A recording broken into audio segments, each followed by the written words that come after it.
Hello everyone, it is Redmentions. That is your comments and reactions to Liverpool's 2-0 win over Aston Villa at Anfield. The first game back at Anfield since Liverpool were crowned as Premier League champions. The first game after Liverpool got their pants pulled down by Manchester City at the Etihad. And we were all looking for a big response, weren't we? Did we get it? Not really. Let's get into some of your reactions to it. LFC quadruple title holders 2020. Happy days 70 says, average until the big boys came on. We still need that player who can break down defences when they sit deep. Thought it would be Keita, but he's still hit and miss for me. Origi only seems to turn up on big games off the bench. Alisson tremendous and made up for Curtis Jones. Yeah, lots and lots of love for Curtis Jones in the comments tonight, and rightly so. Another local lad coming through, and you know, you've seen down the years, and I've certainly seen down the years, young talent, and they often get a few more chances and opportunities at the tail end of the season, particularly when there's nothing to play for. Now, bearing in mind, I've never seen this situation where the title's been sewn up with 7 games left to go. But regardless, but they often flatter to deceive, and you see good touches, you see good this and that. I always say, bagging goals, that it can be the difference between you being a League One and Championship footballer and you being a Premier League footballer or a Liverpool footballer.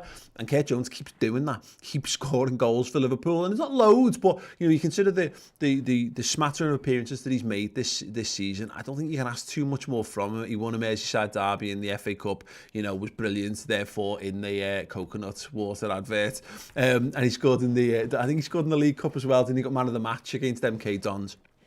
And seeing that goal there, okay, look, it takes a deflection off Tyrone Mings, but again, he's getting into the right areas, supporting the attack. And one of the criticisms of that team today was that maybe we didn't see enough from the midfield.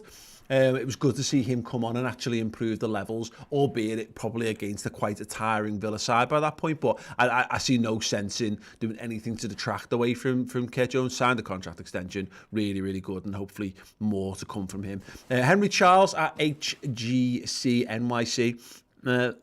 Maybe I'm being too critical. Look like crap for too long. Really need someone that can remotely do what Bobby does in the role. Maybe it's Minamino.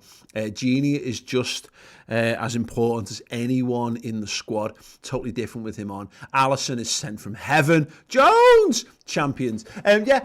The Genie Man album stuff's interesting because he was a little bit, maybe you could argue, he was a little bit anonymous in the Manchester City game, but he was absolutely phenomenal against Crystal Palace. I think he's a bloody good footballer, Genie. We all know that. And the way that midfield is structured, it knows its roles inside and out, and there's no surprise that we got better when we had our more established midfield players on the pitch, particularly the captain, who I'm sure we'll get a mention somewhere down the line. But yeah, the Minamino stuff, I can only imagine that it's just Divock Origi just needed some more game time, just needed a few more minutes. I think Klopp's just trying to keep his squad, keep the plate spinning, so to speak. There's still, you know, there's not a lot of time left in the season, but there's still quite a lot of football to be played in that short spell of time.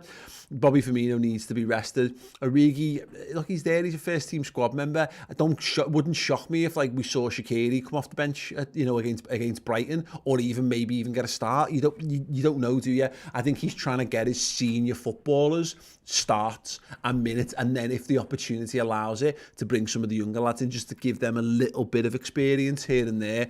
But the Origi wasn't particularly great. I know you've not mentioned that particularly in the comment, but yeah, I think Minamino's going to get his game time. He's in for the long haul, really, isn't he? Not the short. Red_07.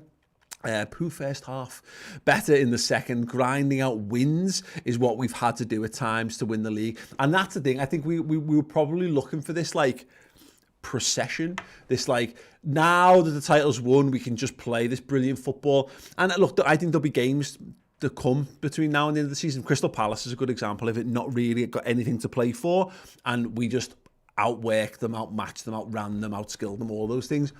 I think you could see Aston Villa still had something very much to play for. I mean, we use the term free hit, implies that you don't have to come and work. Villa came, worked their absolute socks off, gave us a really, really good game, and we've managed to see them off 2-0, albeit in a bit of a roundabout fashion. And that's what Liverpool have done all season long, to be perfectly honest. We've not wiped the floor with loads of teams. We've just been effective at getting 3 points. And you look at that, what's that, 24? The 24 wins on the spin at Anfield. Unreal. Dean Foley 16. Curtis Jones, you sexy bastard. What a difference Firmino and Henderson made when they came on, though. Much better final minutes of the game, despite a dreadful first half. And it was a dreadful first half. Oh, yes, it was. But you're right, bringing the big boys on and doing the business. That's what it's all about, really. And Jordan Henderson, what I think the midfield was lacking a little bit. Jordan Henderson just oozes captaincy. He's got a quality that comes onto the pitch, and you can see how much he wants to win the game of football. And I'm not saying like people necessarily. I don't think any of this side lacks that. But it is like it comes off Henderson in ways. He grabs the ball, he dictates the play, he organises the players around him, he pushes the ball forward, he makes the midfield tick, whether he's playing in the DM or whether he's playing in one of the box-to-box eights. So yeah, he was pivotal to driving Liverpool forwards on, even in it's like, you know, Naby Keita will get praise. Thought he had a really good game. Curtis Jones will get praise. Various other players will get praise, but Jordan Henderson, I thought was key. And again, Bobby Firmino's bravery in possession changes our dynamic up front. Nostradamus.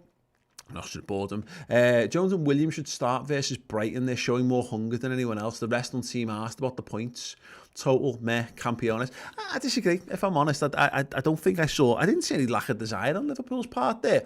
I just saw sloppiness, and maybe that comes from it. Maybe it's complacency. It might be, and you might be right in that regard. Not necessarily effort, but maybe there's a psychological complacency that you just think things are going to drop into place. Well, I think getting battered by City and the graft that we've had to put in to put away a team that look quite likely to get relegated this season shows that we can't afford that level of complacency. So you might be onto something.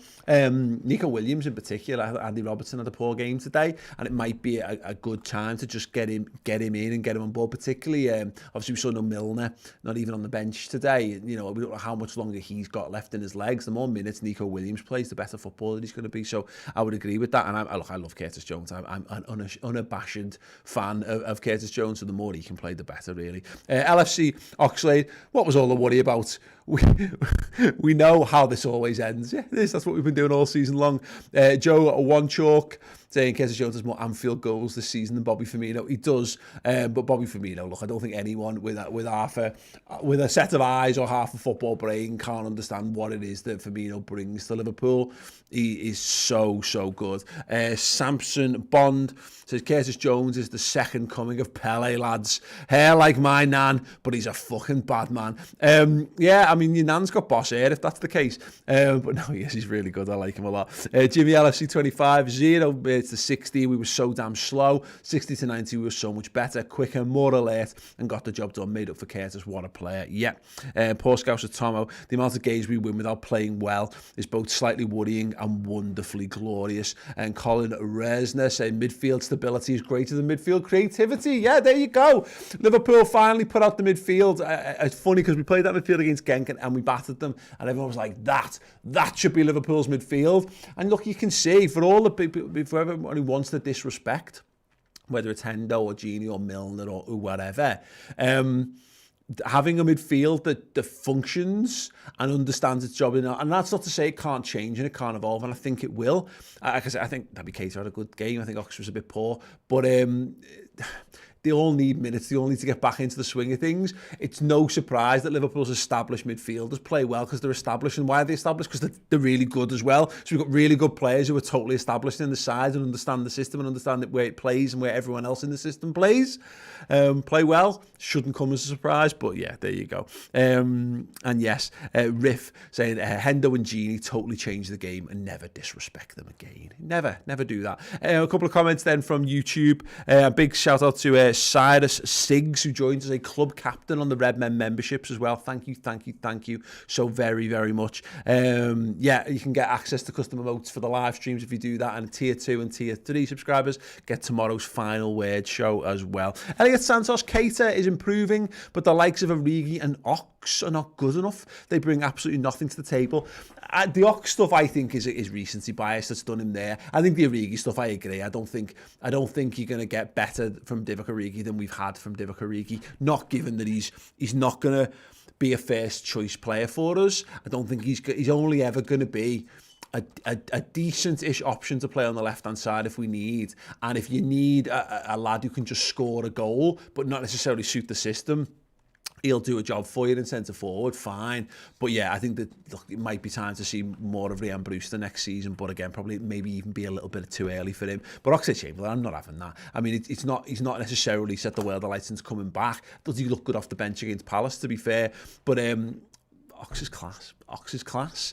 Maybe, you know, he might not, because of the knee injury, might never reach the heights that we started to see from him in the Champions League run, in particular leading up to his injury. But he's a really, really good footballer, and I think there's a weird thing about him where people think that because he's English or something, or maybe because he came from Arsenal or something, there's just some weird little biases against him. But he's a terrific footballer, Oxlade-Chamberlain. You just got to look at it with his good performances. He has more good performances than he has bad, and he very rarely has shockers. He was okay today. It just, I don't know, for whatever reason, it just didn't quite click into high gear for him. But yeah, I wouldn't see that as a major issue, if I'm honest. Vince's viewpoint on the YouTube saying Liverpool is just not ruthless. City will score 6 if they can. See, define ruthless. Like, I don't disagree that Liverpool could maybe be could go a bit more and score more goals and what have you. But I also would say Liverpool didn't need to win that game today. The league's done. The objective for the season is met.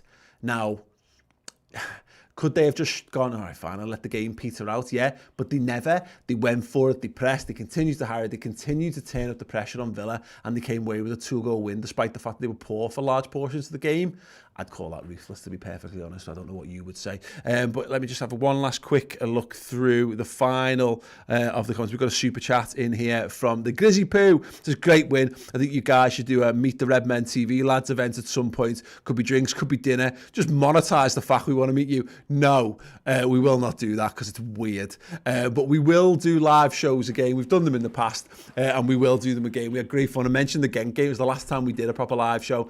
We got in the bar together. We watched the game, we reacted, we did the shows live on the stage. We've got some cool ideas for that. Obviously, as and when it is all available and it's cool to do so again, we will be back and we'll be out on the streets and we'll be doing the things that we do best, and that's having a laugh, watching the mighty Reds, and hopefully entertaining you guys as well. But Grizzy Poo, thank you very much for joining, and thank you very much for becoming a member as well. Thank you to everyone who's joined the Redmen TV memberships. It's brilliant. It's really flying out at the moment. I'm so made up. If you want that, you get access to the custom emotes, and then you get tier 2 and tier 3 subscribers get the final word show, which will be going out tomorrow. But if you want more Redmen content, more great Liverpool content, all of our additional stuff is available on the redmentv.com. Sign up over there if you want it all. You get it in podcast form, in video form, a back catalogue of incredible interviews with Liverpool players and managers, past and present, and every angle of the mighty Reds covered as champions, before being champions, post being champions, and leading forward into the new season and beyond as well. So do check that out.